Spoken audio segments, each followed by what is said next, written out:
Hi guys, it's Chris at Cork and Crown, not in my cider shed, but with some cider to try. There's a little glimpse of the cider I'm going to try. Not done a film for ages, for various reasons. I wasn't very well for quite a long time, which isn't great for drinking cider, tasting cider, talking about cider, etc. Also, I didn't feel like it because I felt like crap. Feel a lot better now though, that's for sure. And I'm bloody cold. I was on the market today, and the weather currently is effing freezing. So in Broccoli today, I'm in Borough Market the next 4 days. A couple of days with Mons Cheesemongers in East Dulwich, Lordship Lane, on the 22nd and 23rd. Then back on Broccoli Market the 24th, and that's it for Christmas. In a strange house as well, not in my usual house. That's another thing that's happened. Having building work in our house, it came upon us. We'd been waiting for it for ages and it hadn't happened, and all of a sudden said, we can start next week. So I had to relocate somewhere else because it's very dusty and dirty and we can't live in there while they're doing it. So in this other house, which belongs to a friend of ours, and they're not here. So actually, we've got a lovely house for free. Hence this backdrop. It looks like I'm on a stage. It looks like Morecambe and Wise are going to come out from behind the curtain. For those of a certain age, you'll know what I'm talking about. So what we're going to try? We're going to try something from Normandy, made by a cider maker who originated from Gloucester, a guy called Adam Bland. And this is his 2018 vintage Brut cider. There you go. Let's read the label, because there's stuff about Adam and his wife on the label. Anne, his wife. Here we go. From Gloucestershire in 1991, master cider maker Adam Bland and his wife Anne acquired a 1,000-year-old manor farm in the heart of Normandy, which for centuries was a noble domain belonging to the Templars and then the Hospitallers of St. John. Hence the Templars, I guess. Our naturally farmed heritage orchards are in traditional south-facing pastures with an abundance of flora and fauna, a terroir that enhances our cider, perry and calvados production. What does it say here? Traditional cider apples from our heritage orchards are harvested, pressed, then after the ancient art of keeving, our ciders are left to steadily ferment on their natural yeast throughout the winter months. In the spring, they are bottle conditioned to give a natural sparkle to our very fine, unfiltered, unpasteurised ciders. 5.5%, hence Brut, but there will be some residual sugar in this. It's keeved, so fined to take out yeast and nutrients so that it doesn't fully ferment. So you get residual sugar from the apple in there. So it'll be a blend of Normandy apples. Don't know how fizzy this is going to be. Don't want to damage the ceiling of the house I'm in, because that would be very unfair to the people who are letting me stay here. Let's see if I can get this off. Come on, you more forward. Come on. Yeah, but. Yeah, but. Come on. Come on. There we go. Yes, I'm still frozen. My core body temperature's dropped. I got some new wool inserts for my shoes. Helped a bit, not loads. Got a hand warmer, helped a lot, but that ran out of batteries. So my hands got cold. So now I'm going to drink a cold cider. And the house I came back to, because my wife and kids have gone off to my wife's mother's and dad's. So the grandparents. She'll come back tomorrow, so me by myself. So she turned the heating off when she left this morning. Came in the house, it was 9 degrees. And it's quite a big house. So I've turned the heating on full, but it's still freezing. So maybe this will warm me up, or maybe it'll make me care less about the temperature. So is this going to pop on me? So come on, you. Don't think it will, actually. Don't think it will. Are you going to? No. It's going to come out quite easily the way it looks of it. Yeah, it is. Get the glass here. Big glass. Yeah. Come on. Whoop. Smoking gun. It smokes very fast. Oh, there you go. A little bit of smoke coming out of my gun. Let's pour it out. Expect it to have a lovely mousse. And it does have a lovely... Look at that. It looks like champagne method, doesn't it? Yes, Chris, it does. Glad you agree. But it'll be pet nat. Don't think the dose will be pet nat. I mean, it's only 5.5, so I don't want it dose. Move all that crap out of the way and have a look at this. There you go. So that is super hazy, actually. Super hazy. Dark gold, bordering, going into amber, I want to say, actually. Yeah, maybe amber, maybe bordering on gold. Super hazy. Lots of nice bubbles, as you saw. Let's give it a swirl and smell it. Woo! The carbonation went right in my nose. I just did that again. There's a yeastiness to it on the nose. A little bit of farm, a bit of funkiness on the nose as well. I don't mind that. I don't mind a bit of funkiness.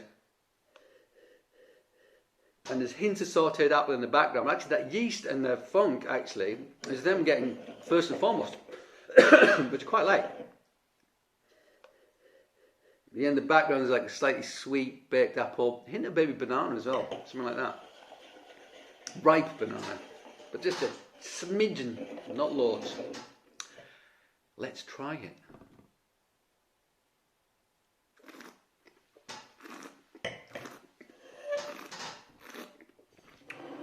So yeah, it's not bone dry. There is some residual sugar, not sweet. I mean, medium to medium dry, I'd say this was. Quite bold tannin, quite bold soft tannin on the front, and maybe the mutant of hard tannin on the back, like an alkaline character down the middle of my palate. It's doing all sorts of things, this. Hang on, let me try a bit more. It's a bit too cold, actually.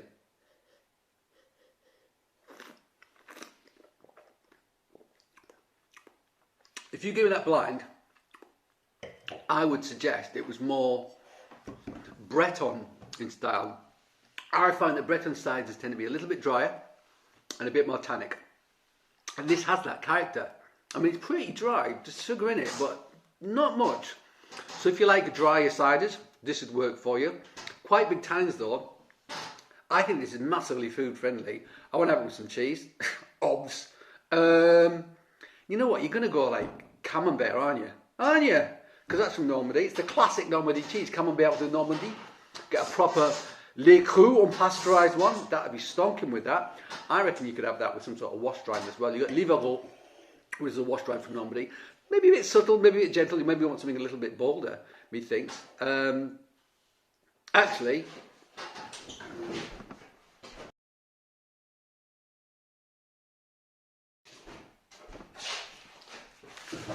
I'm back, and I got something with me. It's wrapped up in this bit of paper. It's not from Normandy. It is from France, very close to Germany though. It's from Alsace. Tell a lie, actually. It's on the other side of the Vosges.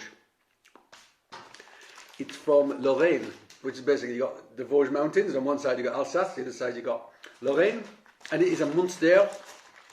You can call it something else though, if it's on the Lorraine side. Jérôme or something like that, I think. Look at that. Whoo, I can smell that. That is a piece of Munster made by a little lady called Odette. And I took my wife to this farm on our honeymoon because I'm a lovely guy. I know how to treat a lady. Meaty, it's salty, it's got a dark chocolate element. I've just realised I've got a knife. I have this knife which I carry around in my pocket illegally, but it comes in handy for doing things like this. I'm going to try this with this. Whew, pungent. So washed rind, so you get this pink, don't know if you can see, slightly pinkish, almost like a pastel pink rind on the outside, so Brevibacterium linens, plus other things, which give it, so it's a washed rind, so you get that funkiness, you get the aromatic, it's a bacterial rind. Same bacteria you find between your toes and so forth. It's like, it is, and you get that smell, that sweaty socks kind of smell from it. It's got a meatiness as well though. This one is super pungent. I'm going to try this with this. Man, that's bold, but brilliant. It's meaty, it's salty, the texture's great, it's like toothsome, fudgy. There's like a meatiness to it, like a sausagey kind of meaty character to it, something like that. Really good. I want that bit as well. And let's have it with a bit of Templar's Choice 2018 Brut Vintage Cider.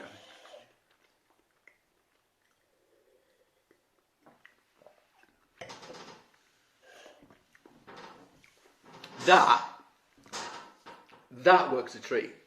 That works an absolute treat. That's quite dry, but the saltiness in that makes the sugar feel more pronounced in that. The tannin in that, with the fat in that, is awesome. The bubbles in that, with the fat in that, is awesome. It actually stands up to it really well.